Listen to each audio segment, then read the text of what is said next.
Hi, hello, shoutout dyan sa ating mga kaibigan Luzon, Visayas, Mindanao. Welcome to Simple Item Signature. Ito na guys, ang inyong bagong plan dito, Simple Item. Walang ibang pagkakaabalahan guys, kasi mahal ang gasolina. Bawal mo na ngayon ang papasyal guys. Abala muna tayo guys sa pag-a-arrange ng mga tanim dito sa bahay.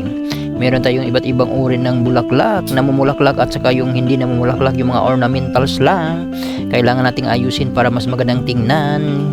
Ginawan ko siya guys ng patungan para ma-arrange natin guys. Meron pang area doon sa bandang ilalim. So meron tayong mga orchids dyan na pwede nating paghihiwa-hiwalayin natin guys para mas marami. Kasi pag nagpo-produce na siya ng bulaklak, napakagandang tingnan. Kasi orchids guys, iba't ibang mga klase ng orchids. May kulay yellow na bulaklak, may purple at saka minsan may pink at saka orange. Kailangan din nating ayusin yung mga iba't ibang uri ng ornamentals dito sa bandang ibaba. So andyan yung ano ko guys, yung professor kayo guys, yan yung nagtuturo kung saan nilagay natin yung ibang mga bulaklak dyan Okay, so yun guys, so kailangan din nating abunuhan ng mas maraming lupa yung bago kong tinanim na papaya guys.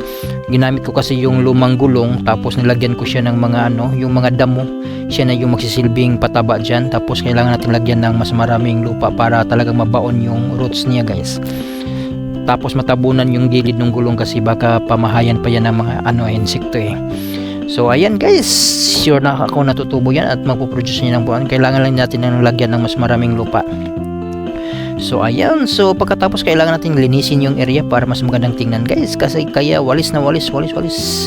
Kaya kailangan nating linisin ang area para mas magandang tingnan. At ayan guys, kita nyo naman, malinis na malinis at pwede nang pasyalan pa guys.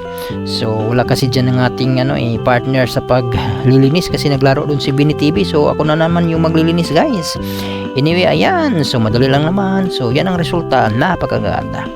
Salamat sa panonood. Ito pa rin yung kaibigan, Simple Item Signature. Bye bye everyone. God bless.